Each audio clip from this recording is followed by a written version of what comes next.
Benjamin Fulford speaking on January 30th, 2026. Hopefully today will be the end of the U.S. corporation. We are trying to cut off their money. This is something that involves liberating the American people. So first, let's take a look at this video about the Federal Reserve Board so you know exactly who is going bankrupt, because it's not the American people. Many of you think I'm standing in front of an ordinary Jewish temple, but it's actually something much more disturbing. This is called the Federal Reserve. You're about to enter the Twilight Zone. So, how did this devil-worshipping pedophile private bank really start? In 1910, 7 powerful bankers and politicians traveled in secret using fake names to meet on a sketchy island off the coast of Georgia called Jekyll Island. If you don't already get Jeffrey Epstein vibes, it gets worse. Behind locked doors, these fucking trolls drafted plans for the Federal Reserve. But there was nothing federal about it. They knew by adding federal to the name, our dumbasses would think it was part of government. They needed a system to control market crashes while always profiting. A system imported from that socialist shithole called Europe. They would print debt, loan it to the government, and charge interest. All while you worked like a 12-year-old Pakistani sweatshop worker making some dope-ass fresh kicks. Subscribe to see how this bullshit really screwed us and why we need to end the Fed. So what the White Hats have been doing for over 20 years, we've been fighting these Satanists who've taken control of our monetary system, which is a system of mind control. And we've negotiated with the Russians, with the Chinese, with the BRICS, and we're getting ready to move to a new system, which will not involve a secret Satanist elite creating money out of nothing, and then extracting resources from the rest of the world, which is the system that is in place now. And we to start this off, our plan is a complete jubilee. That is the end of all debt, public and private, and then a redistribution of assets so that everybody owns their own home, and people who already own their own home will be compensated otherwise. This is the plan we're working on. We've got a lot of support, but of course, we have still strong opposition. Take a look at this clip of a U.S. congressman explaining what the problem is. Donald Trump just moved $500 million from a Venezuelan oil sale into a bank account in Qatar. The Trump haters are losing their minds, claiming he stole the money for personal gain. As usual, the headlines are outright lies. Here's what actually happened and why it matters. The United States completed its first sale of Venezuelan oil worth about $500 million. That money is being held in accounts controlled by the U.S. government. One of those accounts is in Qatar. Trump also signed a government order protecting that oil money from courts and creditors, so all debt holders can't just seize it. Now, here's the context. For about 100 years, since before World War II, the global banking system has been in control. Big banks, big lenders, big finance. They made the rules. They created the debt, and they collected the interest. Nations got loans, but it was never a fair deal. And here's how it worked. Banks created money out of nothing, or used trillions of narco money, which Trump cut off by going into Venezuela, by the way, and then they loaned it out, then demanded real assets when the loans were called in. Oil, land, and infrastructure. Greece even lost major monuments and heritage sites this way. So without protection, that $500 million could have been taken by creditors, because Venezuela, they obviously have massive debt. And here's the trump card. By holding the oil money under U.S. government control and shielding it from claims, the money no longer flows into the old imperial banking system of the globalists. It moves away from global creditors, away from courts, and into sovereign national control. For decades, banking and creditor networks dictated terms to nations. If you owe debt, they took assets. Some writers call them economic hitmen who push debt and contracts for powerful interests, not national sovereignty. There's a book about it. Now, the U.S. government is saying, not anymore. We control our revenue. We protect it. We decide where it goes. And that's a massive shift. And after the narco money flow was stopped by Trump, another nail in the imperial coffin of the globalists. Whether you love Trump or hate him, it doesn't even matter, because this changes who controls the money, and that changes who has the power. And yes, this is good for America and Venezuela. Trump shifted control from the old global power brokers back to the sovereign nations. Anyone saying that's a bad thing is either beholden, paid off, or they're flat out lying. That's why this matters. We all know now, at least anyone who's even vaguely aware, that the current system is controlled by blackmailed pedophiles, and they've taken away Donald Trump and replaced him with a fake, who's now trying to promote Kevin Warsh, a Bilderberger, as the new head of the Federal Reserve Board. And this is an attempt to increase debt slavery, which is something we do not want. And the other thing is, I'd like to point out, this is also about the liberation of the Jewish people from an ancient satanic cult. Take a look at this. This is a Chabad Lubavitch facility being attacked by a car. Take a look at this for a second.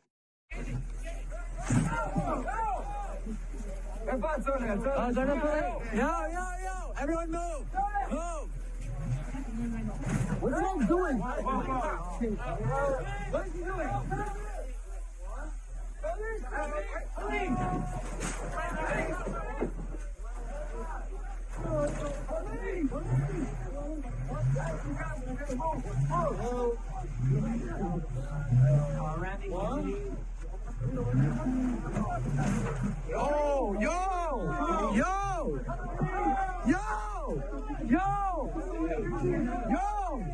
What's wrong with the guy?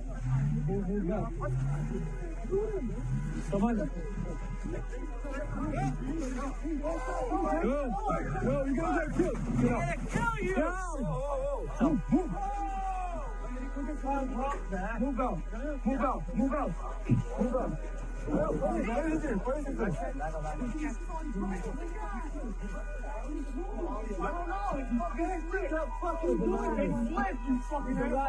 Officer!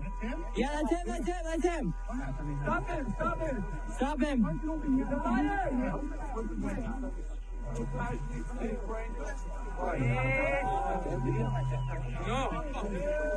Shut it off. What do you witness?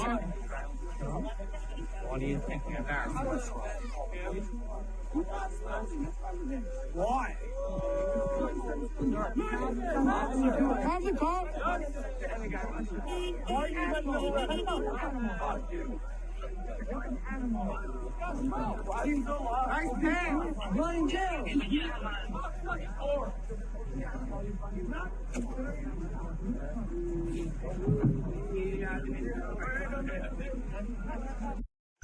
These people are not Jews.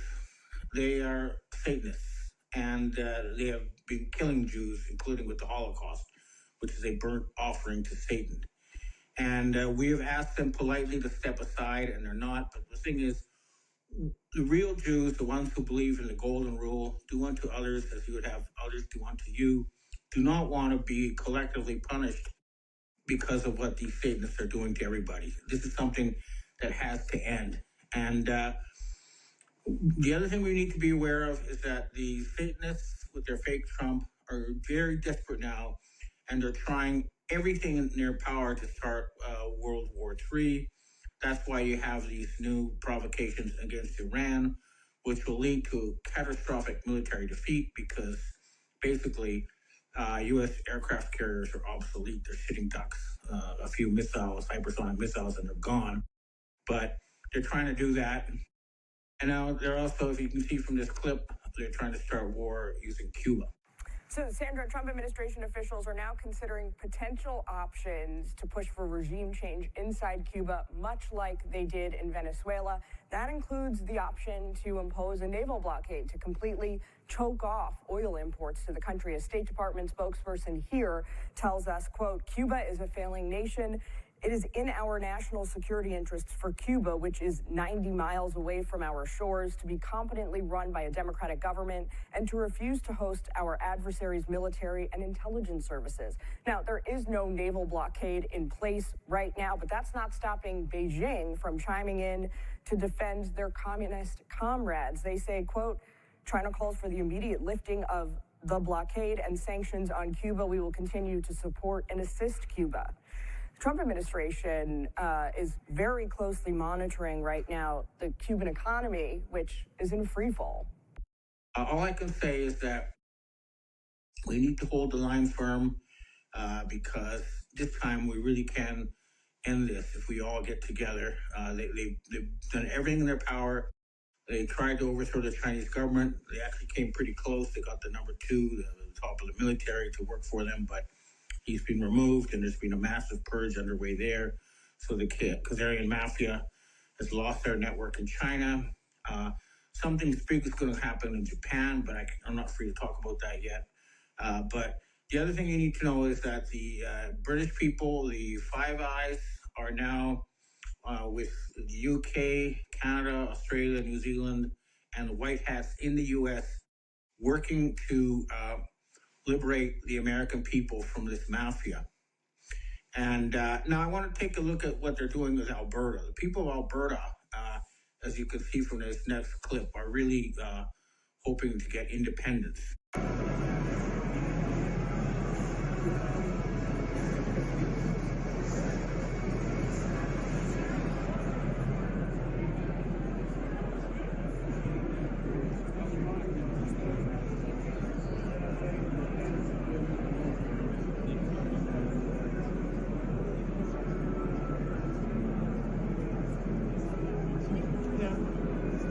And the only thing I'd like to comment about that is the Albertans have a very legitimate gripe because their oil revenue is not being going to them in any way as it should be. But the real problem is not the East Coast establishment, as the Zionists or the KM would like to have you think. The real problem is that the Rockefeller brothers and their Khazarian mafia honchos have been preventing Canada from exporting its oil to Asia, which, would buy everything we have and more, and would create an enormous boom for the entire west part of Canada. That's not being blocked by Ottawa. It's being blocked by, people in the Fortune 500 and Washington. People of Alberta, we understand your case, but this is about something much bigger. And at the end of the day, we're going to win this, I promise you, because 85% of the planet has been liberated, and it's just a matter of time. But let's make sure that this time the U.S. corporation is permanently shut down so it can be replaced by a democratic government of the people, by the people, and for the people, which is what it was supposed to be, not of the Satanists, by the Satanists, and for the Satanists, which is what it has become. Okay, well, that's what I have to say for myself today. Now I'd like to answer questions from readers and viewers. Hi, Ben. We have our first question for today. It seems things are starting to ramp up here in the United States, especially with the economy. When are we likely to see prices start coming down? It seems to be pretty unaffordable for the average person right now. Yeah, the problem is that the Khazarian mafia, who control your economy, have been trying to extract everything they can from the American people in order to keep their corporation afloat. And they do that by artificially jacking up food prices and other things. So the key to this is letting the government go bankrupt and replacing it with something new, building a new capital elsewhere. Then the average person will soon see I can promise this. I'm willing to bet my life on it that if we overthrow these people, we can double your living standards within a year by using a jubilee and putting the country under proper economic management. That way we won't be outcompeted by the Chinese. And by the way, just an example of how much better their economic system is. In 2024, one single Chinese company built more ships than all the companies in the United States built in the 80 years since World War II. That's how different it will be when we have proper economic management, and we won't lose to the Chinese anymore. Next question. Hi, Ben. I'm not sure many here find it troubling that you are sort of standing behind Carney, even though we all know his history. We all know the level of murderous blackmail he had to go through before being allowed to head the Bank of England, and we all know the level of blackmail he must be under now to be the Prime Minister of Canada. This about turn is troubling indeed. even you referencing he may be the head of a North American union is also troubling. So I have to ask, what's going on? Can you agree at least to say that during this time of great turmoil and major change, the powers that be will look to take full advantage of this position to position themselves again in power, either directly or indirectly, and that this is the time we the people should not trust anyone? What are your thoughts? Okay, let's explain about Mark Carney. I report the world as it is, not as I want it to be. Okay, Mark Carney is also a blackmail pedophile, or he wouldn't have got into the job he had. What I was reporting, though, was what happened at Bilderberg. I mean, at the Davos summit, and the the reaction that took place there. So the people there really support him versus the fake Trump administration. But clearly, I reached out to Mark Carney when I was in Canada. He refused to talk to me or acknowledge me, and he's not going to be the head of the North America or anything else. He's just late in the game trying to change sides, but it's probably too little, too late. But what I did report was that there's a fundamental break within the Anglo-Saxon current power structure, but we don't want either side in charge. I'm no fan of Mark Carney, and I'm no fan of Howard Lutnick or either of these people. We want people completely different in charge, and that's what we're fighting for. So I know it made it look like I was in favor of Mark Carney, but no, I'm just reporting what happened at Davos, not what I think, because I think we want none of these bastards. We don't want any blackmail pedophiles in power, period. Next question. Hi, Ben. There is currently an Asian meeting of leaders and diplomats in the Philippines. Is anything important actually being done here? Is Japan a part of it, or is this really not something that we should be paying attention to? There's a lot of behind the scenes maneuvering. The Asians are preparing to offer $100 trillion to the West. This is not a loan. You don't have to pay it back. This is strings free to help you rebuild. These negotiations are about that, as well as about eliminating the KM influence in East Asia. And there's some meetings going to be taking place in Japan, but the fundamental changes are coming, and it'll be good. They want to help the West get rid of its satanic infection.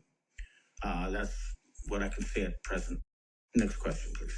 Hi, Ben. We keep hearing about Myanmar and its military-run elections. Do you know what's going on there right now? Do you have anything to share?